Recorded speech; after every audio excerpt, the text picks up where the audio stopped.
Okay, welcome back. अच्छा जी, अब क्या है कि पिछले वीडियो में हमने देखा कि ये वाले क्वेश्चंस, कौन से वाले, ये वाले क्वेश्चन नंबर 3 वाले, ये वाले क्वेश्चंस कैसे सॉल्व करने। इस वाले वीडियो में हम क्या देखेंगे, ये हमारे लॉस। इस वाले वीडियोस में हम ये वाले क्वेश्चंस, क्वेश्चन नंबर 4 चेकआउट करेंगे कि क्वेश्चन नंबर 4 कैसे सॉल्व करने। Sorry about this. ओके, ठीक है, तो देखते। सबसे पहले तो find the value of m for this. ठीक है, अब क्या है कि ये आपके प्रूफ टाइप के क्वेश्चन हो गए। यहाँ पे क्या है कि ना तो आपसे इसका आंसर पूछा है कि इसका आंसर निकाल के बताओ क्या है, ना ही आपसे ये पूछा है कि इसकी पावर क्या है, ना ही ये आपसे पूछा है कि इसको सिंप्लीफाई करके बताओ। क्वेश्चन ये कह रहा है कि सभी क्वेश्चंस में कोई पावर या कोई बेस मिसिंग है। एक m दे रखा है, एक वेरिएबल, रैंडम वेरिएबल दे रखा है m। यहाँ पे कोई कांस्टेंट होना चाहिए था, यहाँ पे 3 4 5 2 -18 -6 कुछ होना चाहिए था, मगर वो यहाँ पे नहीं है। तो हम क्या करें कि हमारे पास आंसर करेक्ट आ जाए।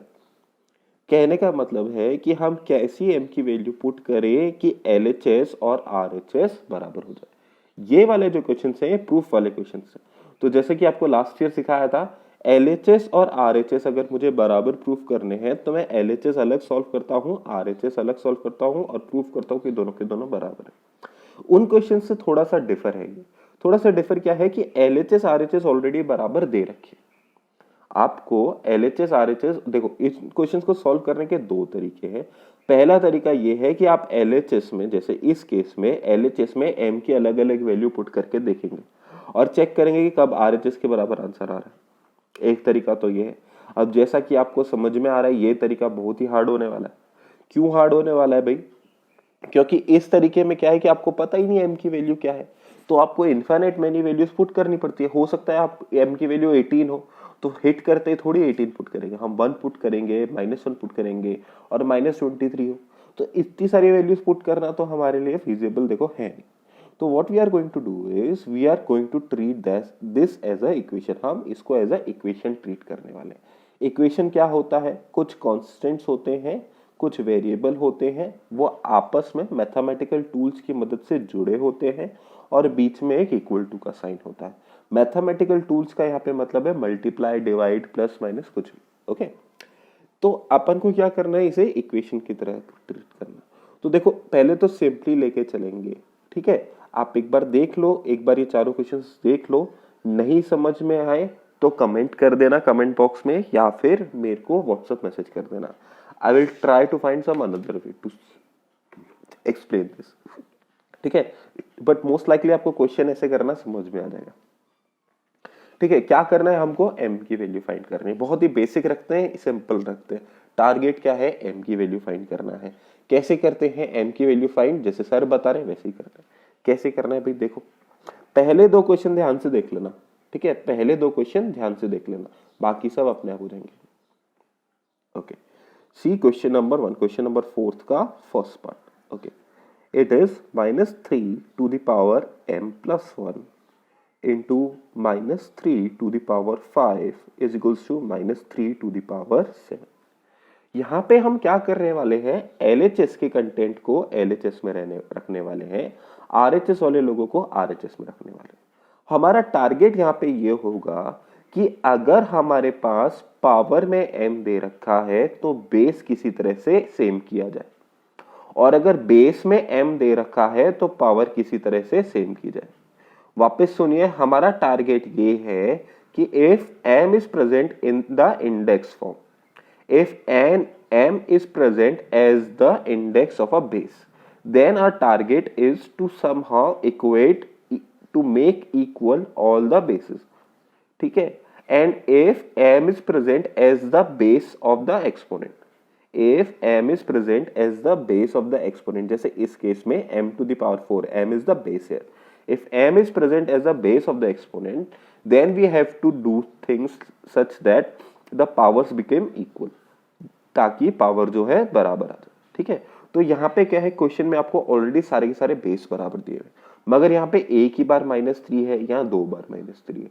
तो हम थोड़ा सा लॉज ऑफ एक्सपोनेंट्स लगाते हैं। लॉज ऑफ एक्सपोनेंट्स क्या है? सॉरी इट इज ए की पावर एम की जगह पी ले लेते हैं, ठीक है। एम क्वेश्चन में है ए की पावर पी इंटू ए की पावर क्यू। थोड़ा मिस राइटिंग हो गया, ध्यान से देखो, वापस से लिख देता हूं। ए की पावर पी इंटू ए की power Q. If base are same और powers are and numbers are multiplied, तो पावर क्या हो जाती है, ऐड हो जाती है। तो क्या मैं ये कह सकता हूं, इक्वल टू के इस तरफ नहीं, एलएचएस में basis are same, is it so? Okay, since the basis are same I can add the powers. तो ये क्या हुआ, -3 की power m plus 1 plus -5 is equals to -3 to the power 7। और देखते हैं, यहां पे देखो m प्लस 1 प्लस -5, तो प्लस -5 क्या होगा, माइनस का 5। तो ये क्या हो जाएगा, m प्लस 1 माइनस 5। 1 माइनस 5 कितना होगा, माइनस का 4। तो I can rewrite it as m minus 4 is equals to -3 to the power 7, ठीक है। अब क्या है, क्योंकि मेरे बेस सेम है, देखो बेस सेम है और पावर्स इस फॉर्म में एक बार आ जाए मेरा क्वेश्चन, उसके बाद बहुत आसान हो जाता है। यहां पे मैं कंसेप्ट यूज करने वाला हूं, पहले मैं आपको कंसेप्ट बता देता हूं, फिर हम क्वेश्चन क्वेरी ऑन करेंगे, ठीक है। तो एक्स्ट्रा पेज में कंसेप्ट बता, कंसेप्ट क्या है, देखो ध्यान से देखो। ऐसे देखते हैं कि मान लो मेरे पास एक नंबर है 2 की पावर है 3, ठीक है, और आंसर आ रहा है 8। 2 की पावर 3, मैं कह रहा हूं आंसर 8 आ रहा है, करके देख लो, चाहे 2 इंटू 2 4, 4 इंटू 2 8। तो क्या 2 की और भी कोई पावर ऐसी हो सकती है जिसपे आंसर 8 आ जाए, ठीक है। मेरा सवाल समझो, अगर 2 की पावर 3 का आंसर 8 है, तो क्या 2 की और भी कोई ऐसी पावर हो सकती है जिसपे आंसर 8 है? इतना सीधा सा सवाल है। तो क्या कोई जवाब है क्या आपके पास? सोच लो आराम से। क्या 2 की ऐसी कोई पावर हो सकती है 3 के अलावा जिसपे आंसर 8 आ जाए? नहीं हो सकती, बिल्कुल नहीं हो सकती, ऐसा पॉसिबल ही नहीं है। माइनस प्लस की कोई पावर लगा लो, ऐसा बिल्कुल भी पॉसिबल नहीं है कि 2 की कोई और पावर रखे हम 3 के अलावा और आंसर 8 आ जाए, ठीक है।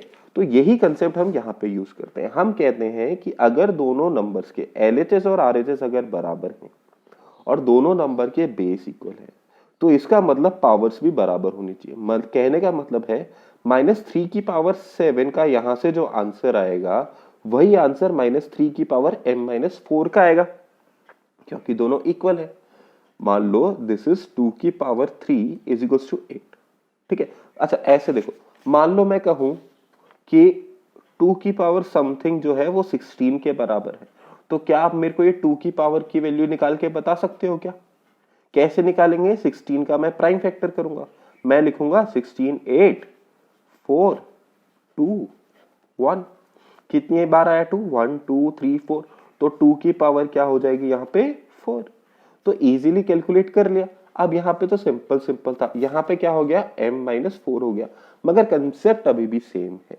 कंसेप्ट क्या है कि m-4 की जितनी वैल्यू होगी उतनी वो किसके बराबर होगी, 7 के बराबर।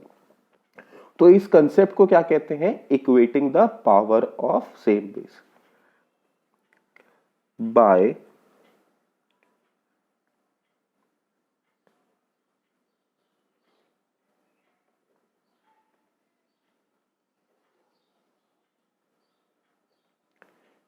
Same base. सेम बेस यहाँ पे क्या है, -3 है, -3 की पावर इक्वेट की। -3 की पावर इक्वेट की का क्या मतलब है कि इस तरफ एलएचएस की जो पावर थी वो ऐसे लिखी और आरएचएस की जो पावर थी वो ऐसे लिखी। अब सवाल बहुत ही आसान हो गया, we can easily identify the value of M. M की वैल्यू आप कैसे निकाल लेंगे, M will be equal to 7 plus 4। 4 यहां गया तो पॉजिटिव हो जाएगा, M will be equal to 7 plus 4 is very good 11। आया समझ में? This is our final answer. तो वापस से देख लीजिए, क्या देखना है वापस से कि भाई -3 की पावर m प्लस 1 इंटू -3 की पावर 5। इस तरह के क्वेश्चंस में कैसे सॉल्व करेंगे? सबसे पहले तो आप क्या करोगे कि पावर सिंगल डिजिट के पावर में लेके आओगे, जितने भी डिजिट है सबको एक साथ करना है, ठीक है। दूसरा काम क्या करना है, if the basis are same, आप पावर जो है इक्वेट कर देंगे, ठीक है। इसी तरह से एक और क्वेश्चन देखिए, यही कर रहा हूं मैं।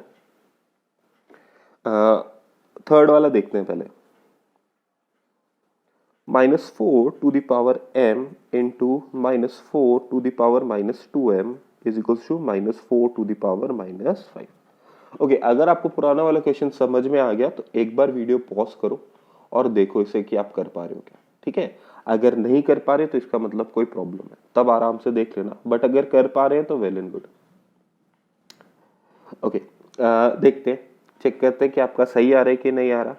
अच्छा जी, क्या करना है हमको? सबसे पहले लॉ यूज करना है। क्या लॉ है?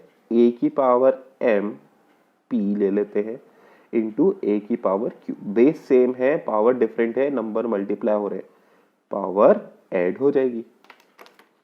तो हमारे पास क्या आया? -4 की power m plus -2m is equals to -4 की power -5, equating the powers of same base by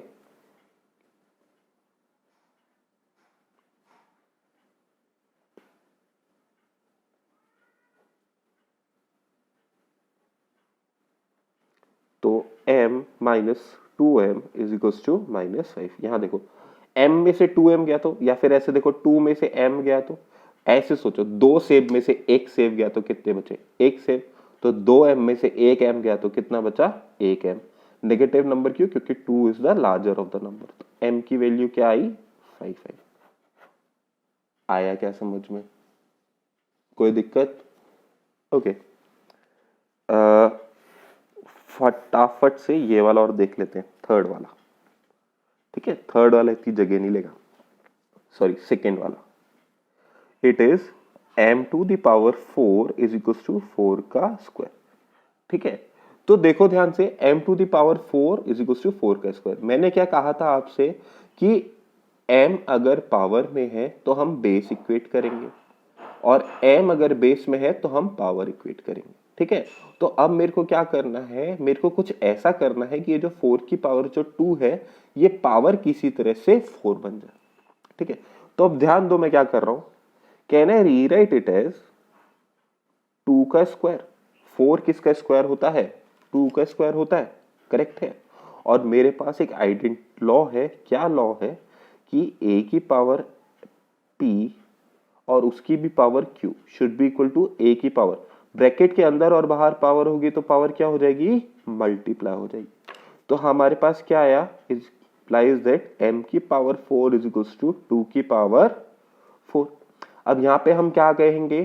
क्योंकि नंबर्स की पावर सेम है तो इसका मतलब नंबर्स भी बराबर होंगे। क्या कह रहा हूं मैं? क्योंकि नंबर्स की पावर सेम है तो नंबर्स भी आपस में बराबर होंगे। ये वैल्यू और ये वैल्यू बराबर। देखो 2 की पावर 4, 2 की पावर 4 कितना होता है? 16, ठीक है। तो किसी नंबर की पावर 4 और आंसर 16 आ जाए, क्या 2 के अलावा ऐसा कोई नंबर होगा कि नहीं होगा? नहीं होगा। -2 कह सकते हैं, मगर हम उस चक्कर में नहीं पड़ने वाले, हम केवल +2 बताएंगे, जो ये है सेम। तो हम कहेंगे सिंस